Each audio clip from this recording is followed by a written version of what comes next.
muito feliz de agora, quase 2 anos e meio depois, a gente começar a ver resultados para a população, né? Como o Branco mesmo falou, só funciona quando as pessoas veem o resultado na ponta, só que apesar de a gente trabalhar muito, demorou quase 2 anos e meio para dar um resultado na ponta, então foram 2 anos bastante difíceis, mas a gente está muito satisfeito agora com essas mudanças. Então, a primeira coisa é que a gente entende que parte das consequências da própria pandemia vem exatamente um reflexo do modelo que a gente tinha estruturado para o sistema de transporte, né? Então, a gente tinha um modelo onde a secretaria, né, tinha uma concessão integral, né, que era a concessão, o SPPO, são as linhas urbanas comuns, e essa concessão abarcava vários tipos de atividades, né? Então, as linhas urbanas, o BRT, a bilhetagem, a provisão de frota, a operação da frota, a gestão de terminais e estações, de tudo isso com o mesmo concessionário, né?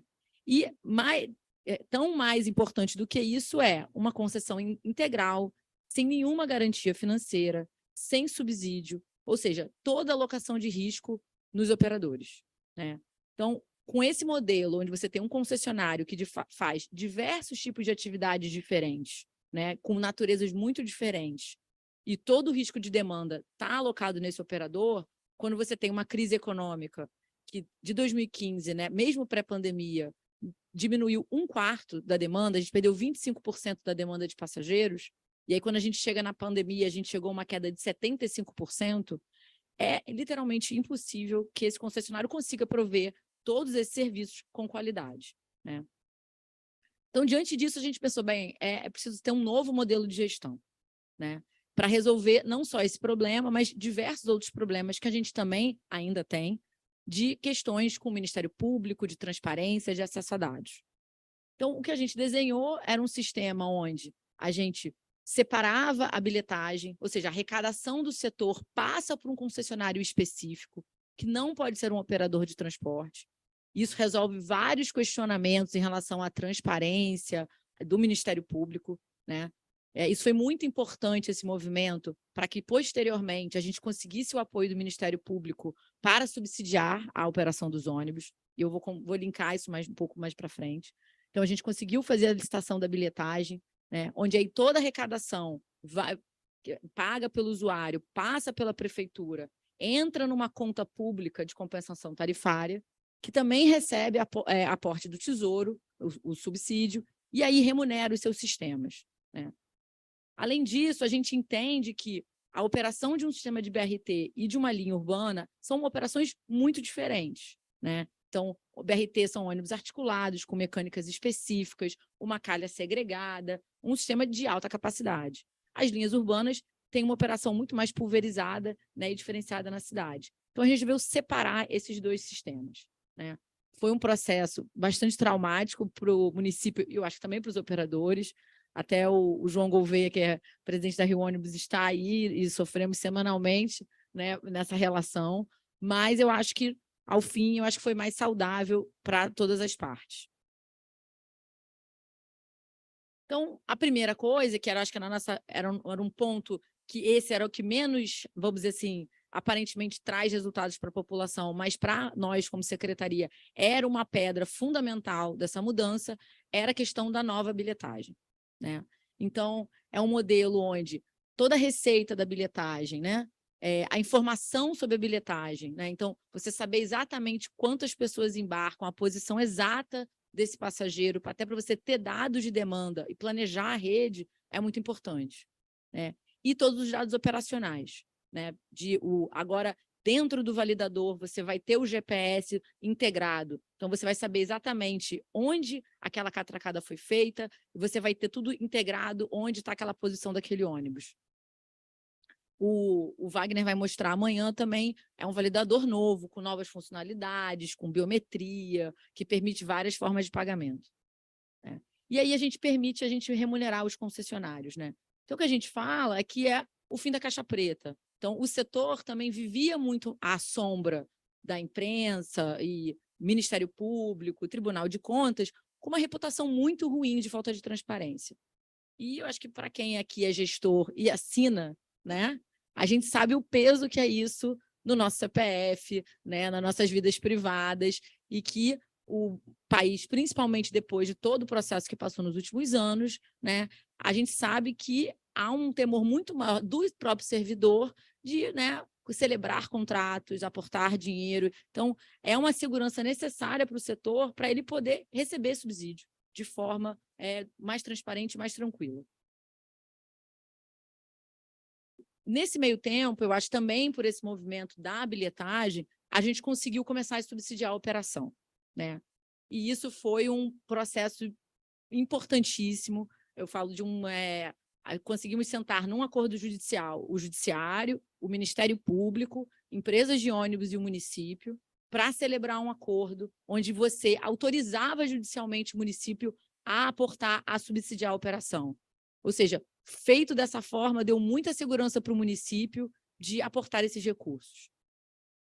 Então, a gente não tem ainda a bilhetagem, né, plena.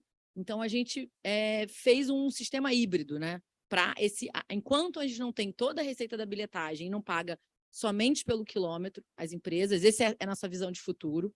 A gente falou, bem, até a nova bilhetagem ser licitada, a transição ocorrer, a gente precisa subsidiar a operação, porque o estado da cidade era de calamidade dos operadores também.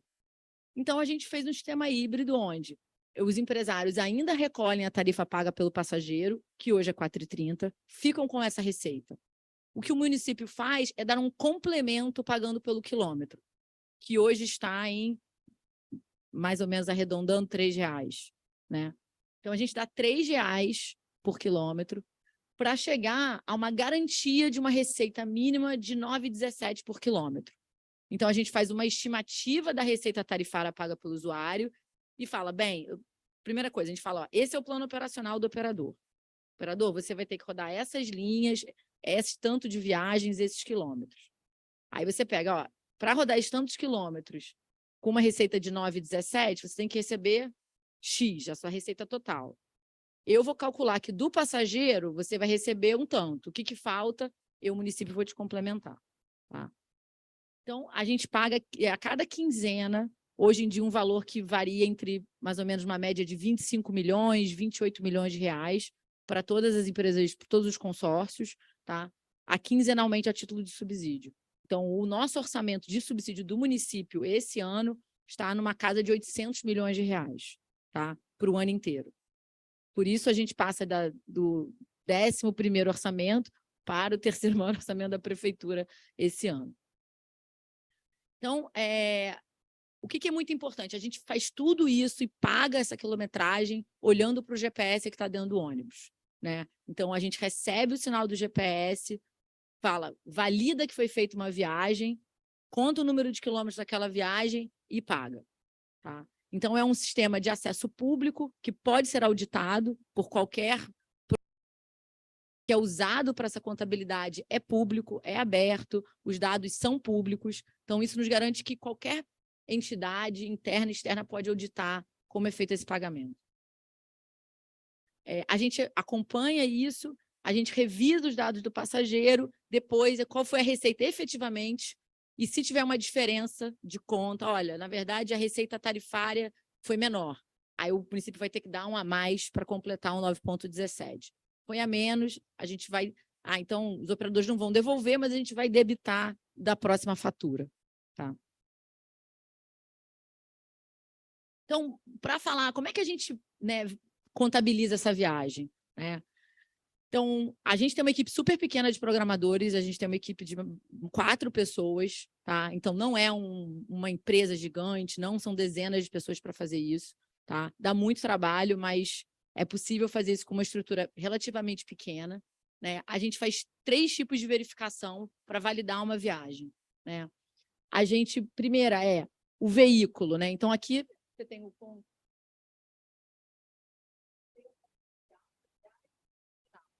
Desculpa, sem o ponto inicial da viagem, ponto final. Então, a primeira verificação é, esse veículo, ele teve um sinal de GPS a pelo menos 500 metros do ponto inicial e do ponto final? É o primeiro indício que ele fez aquela viagem. Tá? Aí, depois disso, a gente verifica Bem, ele comunicou... Bem, essa linha tem um tempo de ciclo, né? Vamos dizer, ele demora 1 hora para fazer isso aqui, né? Esse trajeto. Dentro dessa meia hora, ele comunicou... No contrato, ele tem que comunicar uma posição a cada minuto. Sabe que isso é impossível, né? Você tem área de sombra, a empresa de telefonia cai, etc. Então, a gente fala assim, olha, ele tem que comunicar em metade do tempo... obrigada. Em metade do tempo desse trajeto, 50% de comunicação. Além disso, essas posições, 80% dessas posições tem que estar dentro do trajeto daquela linha. Para a gente verificar que ele, de fato, fez aquela viagem que a gente, né, pediu para ele fazer. Nesse processo de subsídio, uma coisa que eu acho que foi muito importante e uma mudança de relacionamento difícil com os operadores é que antes a gente basicamente tem essas linhas e o operador fazia o planejamento operacional dele. As viagens, o horário, né? E agora a gente passa a ser, não, olha, você vai fazer X viagens nesses horários, dessa forma. E eu lembro que as primeiras reuniões foram muito difíceis, que as pessoas ficavam assim, não, mas essa é a minha linha, eu sempre operei dessa forma. E você fala, não, agora você vai ser um prestador de serviço. Então, quando a gente paga pelo quilômetro, muda muito essa relação entre, né, quem está pedindo e quem é um prestador de serviço, né? Então, isso foi agora acho que está mais fácil, mas foi quase uma DR, né, que a gente teve que ter durante um bom tempo com os operadores. Bem, para viabilizar esse subsídio, não foi só, né, um programa e um sinal de GPS. São muitas outras ações que compõem isso. Então, a gente fez muitas audiências públicas, porque a gente tinha metade da cidade com linhas que não rodavam, às vezes, há anos. Então, a gente falou, tem que retomar a linha. Qual linha eu retomo? Não é possível retomar todas. Então, bem, e a gente tem uma lei que, se a gente muda o itinerário de uma linha em mais de 1 quilômetro, a gente tem que fazer uma audiência pública. Então, a gente começou a rever a rede da cidade para otimizar. Eu tenho uma frota limitada, preciso prestar um melhor serviço. Vou mudar itinerário, vou juntar 2 linhas, etc. Foram muitas audiências públicas, foram 12 audiências públicas para consulta à população. Planos operacionais que são produzidos pela Secretaria quinzenalmente, mensalmente. Olha, aqui é o novo plano operacional, agora vai voltar a linha tal, ou melhorar a frequência. Então, a equipe de planejamento ali, tendo reuniões, né, quase diárias com os operadores e negociando novos planos operacionais. Eu tenho reunião semanais com os consórcios, com o João, e também com o João, que é presidente da Rio Ônibus, e também com os consórcios mensalmente. A gente teve toda essa parte de TI, de uma nova API para receber os dados de GPS, vários dashboards de acompanhamentos para que isso seja muito transparente, e o algoritmo para calcular e verificar essa viagem, tá? Um investimento grande em transparência, que foi uma coisa que a gente tentou fazer, e todas essas regras de 50%, e tudo está em resoluções, né, exatamente para a gente não ter problemas com órgãos de controle. Tá? A gente fez algumas inovações, né, esse ano, então a gente está sempre tentando aperfeiçoar esse acordo. Então, a gente tinha um sistema de multas. Então, se a pessoa não cumpre um determinado plano operacional, a gente vai multá-los. E aí, essa multa tem um ciclo de vida, ele recorre e vai ser pago, se for pago, anos depois. Esse é um sistema, às vezes, muito ineficiente para você estimular que o operador responda imediatamente a um problema na prestação de serviço. Então, a gente começou a fazer descontos no pagamento do subsídio. Então, a gente glosa. Se você não rodou, por exemplo, a menos de 40% do que eu falei de uma determinada linha, você não recebe subsídio, você vai receber uma multa que é retirada do pagamento total do subsídio. Obviamente, os operadores não ficaram nem um pouco felizes com isso, mas a gente sentiu resultados na prática. Tá? E a gente vai falar um pouco sobre a nova concessão da operação do BRT, e ela já vem nesses moldes, né? Então, se ele não cumpre, ele é descontado do pagamento dele. Isso é a parte bem nerd da nossa equipe. A gente fez esse aqui, é um GIF, cada ponto desse é um ônibus, tá? E isso foram todas as linhas e ônibus que passaram a rodar depois que a gente começou a subsidiar a operação, tá? Então, isso é a diferença a mais do que a gente conseguiu incrementar na frota da cidade após o subsídio. Então, você vê que é uma diferença muito grande na acessibilidade da cidade. Então, a gente tem aqui em amarelo o consórcio Intersul, em cinza é o Internorte, não, Transcarioca, Internorte e consórcio Santa Cruz. Tá? E ali é o horário, exatamente a hora do dia que está correndo, 6h30, 7 horas da manhã, e são os ônibus rodando com sinal de GPS.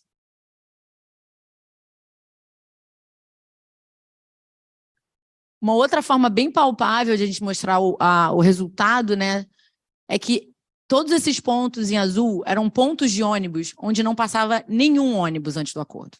Você não tinha nenhum ônibus passando, nenhuma acessibilidade. E a gente conseguiu retomar, né, serviço de ônibus em esses pontos da cidade, 657 pontos, tá, em 18 bairros da cidade. Então, a gente tinha uma situação de alguns bairros de calamidade, como Guaratiba, onde a pessoa não conseguia sair de Guaratiba. Não tinha ônibus, não tinha van, não tinha nada. Né? Então, as pessoas não conseguiam, mesmo que ela conseguisse arranjar um emprego, ou ela tinha um carro, ou ela não conseguia sair. Né? Então, a gente tinha bairros isolados na cidade. Então, saindo da questão das linhas comuns, né, que eu acho que o acordo nos salvou, para falar um pouco sobre o BRT. Então, a gente acha o BRT numa situação bastante difícil. Então, esse sistema ele contava com uma frota, né, no final de 2016 de 400 ônibus. Tá? E aí, quando a gente chega em fevereiro de 21, a gente vê 120 ônibus em operação e em péssimo estado de conservação. Então, ali eu acho que a administração olhou e falou, se a gente não fizer alguma coisa, vai parar. Né? O sistema vai parar e retomar, né, uma vez que pare completamente, é muito mais difícil. A gente tinha 1/3 das estações fechadas, então 46 estações estavam depredadas e não funcionavam mais. E as obras da Transbrasil paradas. Então, o que a gente fez, assim, foi um processo jurídico extremamente traumático, acho que Salvador também passou por isso. Então, a primeira coisa que a gente fez foi fazer uma intervenção na empresa privada BRT Rio. Né? Então, a gente interviu e passou a operar essa empresa, aportar dinheiro para a empresa, investir em manutenção, reformar a estação, reabrir a estação. A intervenção é uma autorização em lei, mas que tem muito pouco sobre o que você realmente pode e não pode fazer, e, a princípio, ela só é permitida por 6 meses. A gente fez 6, renovou por mais 6, mas começou a haver muitos riscos jurídicos de continuar com, né, uma coisa tão precária. E aí a gente tomou uma outra decisão que foi mais arriscada ainda, foi de criar uma empresa pública e municipalizar o serviço do BRT. Né? O que isso significou na prática? A gente tem agora que licitar cerca de 5.000 itens para manutenção do ônibus, que vai desde o pneu ao parafuso, a detetização, a lavagem do ônibus, né? Obviamente, tivemos que fazer alguns contratos emergenciais, porque senão o serviço parava, mas conseguimos acabar com os emergenciais. Tivemos que migrar uma mão de obra de motoristas, mecânicos, operadores de estação de mais ou menos 1.700 pessoas, pagar a rescisão trabalhista da empresa privada, contratar todo mundo por uma contratação temporária, aprovar uma lei que aprovava uma contratação temporária por 2 anos renovável por mais 2. Um custo administrativo gigantesco de tantas licitações. Né? Exatamente por isso, apesar de a gente ter criado a empresa pública, estar com o serviço rodando, a gente quer fazer uma concessão da operação para um privado, porque é uma loucura de licitações, de compras, etc. Né? Então, a gente criou essa empresa Mob Rio, que opera hoje o BRT. A gente conseguiu dos 120 ônibus chegar a 200, recuperar alguma coisa dessa frota antiga. Tá? A gente criou linhas eventuais, diretões com ônibus padrão, né? Porque a gente não tem muita dificuldade de alugar articulado, para reforçar um pouco a operação. E reformou e reabriu todas as estações que estavam fechadas. Tá? Nesse momento, aí a gente conseguiu, com muita dificuldade também, comprar a frota nova de 561 ônibus, 291 já estão entregues, estão rodando no sistema, vocês vão ver os amarelinhos, e com isso a gente conseguiu renovar a frota da Transolímpica, da Transcarioca e do lote 0 da Transoeste. Basicamente, o que está faltando agora é a Transoeste, que está fazendo uma obra de requalificação da pista, porque a calha tinha um problema, não era concreto, era asfalto, com solo mole, e que a pista praticamente estava destruída e quebrava os ônibus. E aí, quando a gente acabar a obra, a gente vai colocar ônibus novo na Transoeste e terminar as obras da Transbrasil. A gente fez também, exatamente, implantação do BRT seguro. Então, a gente tem um problema crônico na cidade de roubo de fios, sinais de trânsito, corrimão, tudo que se possa imaginar. Isso também era um problema no BRT. Tudo era roubado, a porta quebrava. Então, a gente fez um programa com guarda municipais e PMs para diminuir esse tipo de vandalismo, né? A gente reformou 90% das estações, não só aquelas que estavam destruídas, reformando e reabrindo, mas mudando o padrão arquitetônico das estações para me permitir menos evasão. Por exemplo, portas de blindex. Bonito, porém, uma pedra quebra e aí fica aquela porta aberta, a pessoa entra e é evasão. Então, a gente botou uma porta reforçada com chapa de aço para exatamente... E as pessoas mesmo assim botam carrinho de supermercado para abrir, cabo de vassoura, mas é nesse desafio. A gente conseguiu diminuir a evasão de 35% para 10%, tá? Então, conseguiu reduzir bastante. Também com outras políticas, como quando tem uma câmera, se o pessoal no CCO, vocês vão ver que a pessoa está evadindo, começa a vir uma buzina ensurdecedora e falando, para, você está evadindo, isso é um crime. Aí vocês vão ver o vídeo, foi engraçado, a pessoa fica desesperada, volta e passa o cartão dela, assim, tipo, olha para desculpa. Então, você consegue constranger um pouco as pessoas. Na Transoeste também, a gente está transformando 4 estações em terminais, a gente vai mostrar um pouco as fotos, e a ampliação de uma estação, duplicação. Então, isso aqui é um exemplo do terminal Pingo d'Água, que é na zona oeste da cidade. Então, isso aqui hoje é uma área, né? Você vê que ainda é uma área rural da cidade. Isso aqui é a estação, tá? É um módulo de estação do BRT. E isso aqui é o que vai acontecer depois, né? Então, a gente vai ter uma estação muito maior, com uma série de integrações, uma urbanização, né, de uma praça e uma integração de BRT, linha de ônibus, bicicletário, linha de vans, então realmente virar um terminal. Ali eu vejo melhor. Como eu falei, a requalificação da pista da Transoeste, da calha, retomada das obras da Transbrasil, que acabam agora nesse semestre. A gente também, aí vou falar um pouco mais na frente, a gente criou garagens públicas, né? Então, as garagens eram privadas, dos operadores privados, a gente desapropriou, pagou, e também criou novas garagens, porque a gente tinha garagens para 400 ônibus, agora a gente tem quase 600, não cabe mais. Então, a gente tem que procurar novos terrenos para serem garagens públicas para o BRT. Além disso, a gente, no final da Transbrasil, tem o terminal intermodal Gentileza, TIG, né, onde você vai ter a integração da Transbrasil com o VLT e com as linhas de ônibus ali do outro lado da rodoviária. Isso é o TIG, tá? Como é que ele vai ser no futuro. As obras estão em pleno vapor. Até o Jorge Arraes, que é um apaixonado por obras, falou, eles não querem visitar a obra do TIG, tá lindo, os pilares estão subindo. Eu não tive coragem para ele, nem todo mundo gosta de ver obra tanto assim, mas se vocês quiserem, estão todos convidados.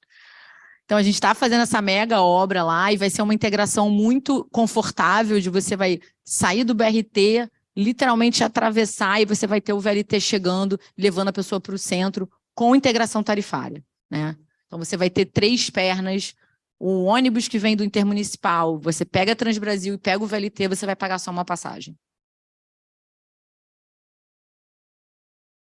Então, um pouco dos resultados, assim, isso é uma coisa muito legal, assim, a gente conseguiu reinaugurar os corredores com ônibus novos, o que significa ônibus com ar-condicionado, com qualidade, diminuição de intervalo, e a gente vê uma resposta da demanda muito rápida, né? Então, a Transcarioca, a gente passou de 80 mil passageiros para 95 mil, tá? Isso em 2 semanas. Você teve um aumento de quase 20% no número de passageiros. E uma redução dos intervalos de alguns serviços de 20 para 6 minutos. Então, assim, você vê que você dá uma melhora de qualidade e as pessoas respondem muito rápido. Na Transolímpica também, a gente foi de 28 para 38 mil em um mês, um aumento de 38% no número de passageiros e continua aumentando. Assim, os serviços, né, tem que reprogramar porque os serviços estão ficando cheios no horário de pico. E a gente reduziu o intervalo de 14 para 7 minutos. Na Transoeste, assim, no lote zero, a gente também botou ônibus novo, então a gente reduziu de 12 para 3 minutos no trecho entre Jardim Oceânico e Alvorada, que é um trecho bastante carregado. E na Transoeste, que a gente está com ônibus antigo ainda, né? Então, o que a gente fez? Bem, está com obra, não vou botar ônibus novo, mas eu pego minha frota antiga e coloco toda na Transoeste. Então, mesmo com ônibus antigo, que não está em bom estado, a gente conseguiu reduzir intervalo de 15 para 6 minutos. E também houve um pequeno aumento de demanda, né? Aqui a gente tem um corredor muito... É a única opção de transporte. Você não tem supervia, você não tem metrô. Então, a demanda, ela cai menos. Mesmo a qualidade sendo ruim, a demanda não cai tanto, porque é a única opção para a pessoa sair de Campo Grande de Santa Cruz. Bem, essa é uma novidade que a gente inaugurou agora esse mês. Então, a gente tinha nas estações televisões que davam o tempo de chegada dos ônibus. Mas, obviamente, é muito depredável, roubava fio, roubava televisão, quebrava televisão. Então, a gente falou assim, não, vamos tentar fazer uma coisa mais sustentável. A gente criou não é nem um aplicativo, é um site, tá? Na internet, que dá o tempo de chegada do ônibus. E a gente adesivou na estação, cada estação tem um QR Code, que é simplesmente uma placa de aço e um adesivo. A pessoa aponta o celular dela, ele reconhece em que estação ela está, você escolhe lá o sentido, o serviço, e ele fala, seu ônibus vai chegar em X minutos. Né? Então, é uma solução com um custo muito baixo de implantação. Né? Você tem a placa, um adesivo. Se o cara arrancar o adesivo, você cola outro adesivo. Né? E a gente botou, em todas as estações tem Wi-Fi agora, então a gente falou, bem, isso é uma opção. Né? E a gente está testando agora, começou esse mês com essas informações. O que a gente quer fazer é expandir isso para todos os pontos de ônibus da cidade, mas aí demora um pouquinho mais de tempo. Mas se vocês passarem por uma estação do BRT, testem lá. Vocês podem também entrar nesse site mobilidade.rio, aí você escolhe a estação, qual que você quer de início, destino, e ele consegue dar a estimativa de tempo.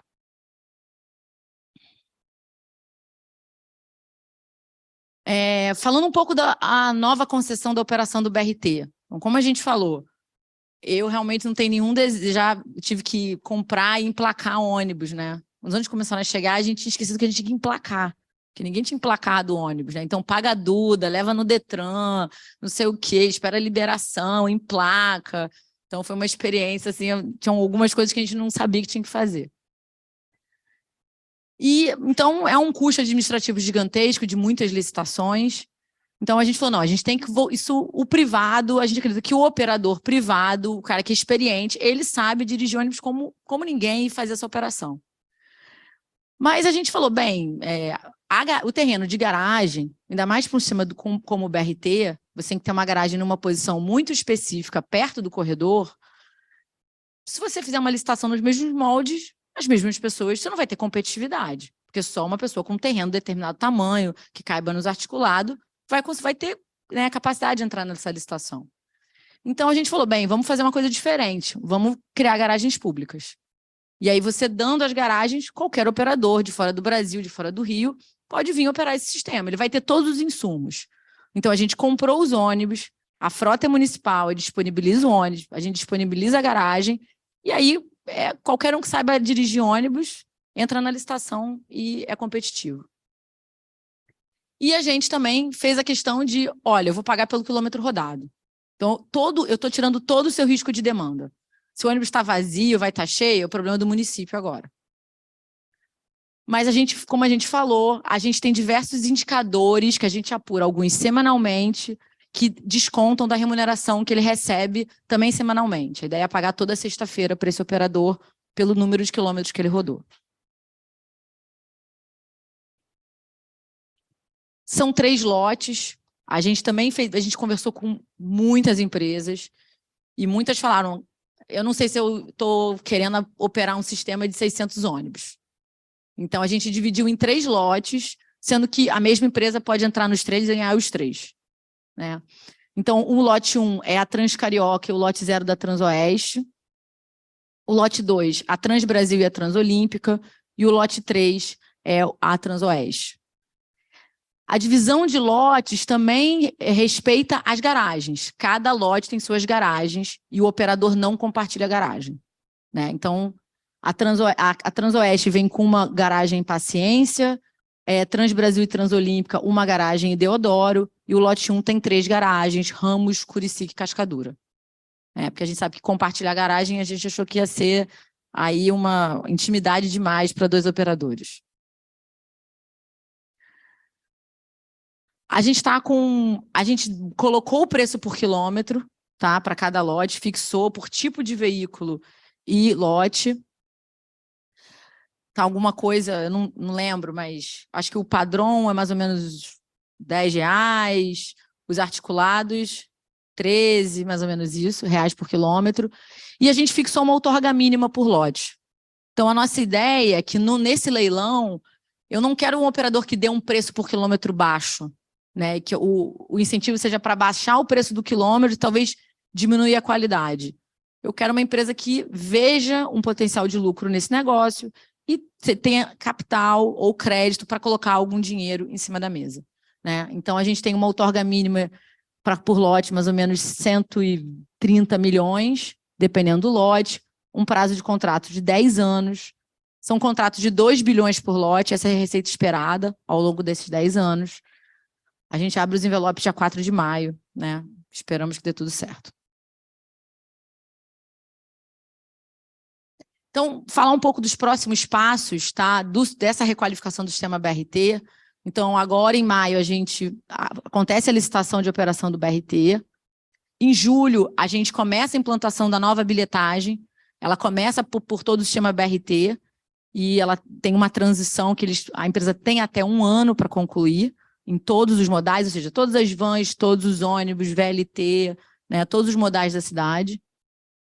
Em novembro, a gente recebe a segunda leva de ônibus que a gente comprou do BRT. São 270 ônibus Euro 6. Dificilmente comprados esses ônibus Euro 6. Em dezembro, a gente termina as obras da Transbrasil. Né? E no início de 24, em abril, a gente termina as obras da Transoeste, que incluem a pista e as transformações de estações em terminais, e está com o sistema completo. Né? Então, a ideia é que em abril do ano que vem, daqui a 1 ano, esse ciclo de requalificação do BRT, ele se encerre, e esse é o sistema que a gente vai ter no futuro. Né?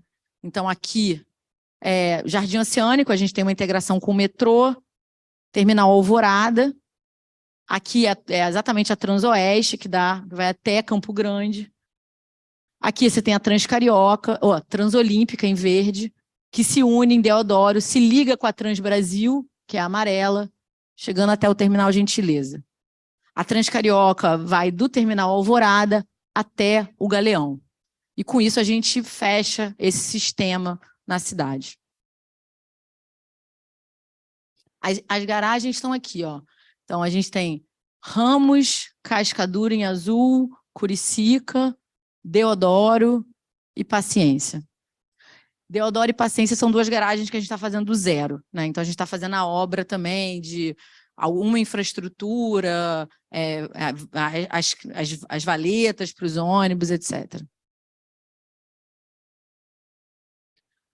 Nesse meio tempo, eu vou dar um gancho aqui para o pessoal da TMBC, que vai mostrar um vídeo.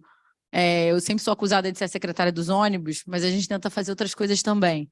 Então, a gente está fazendo regulamentação de mototáxi, os cabritinhos, que são os modais que, né, sobem as favelas no Rio de Janeiro, e também a gente elaborou um plano de expansão cicloviária para a cidade.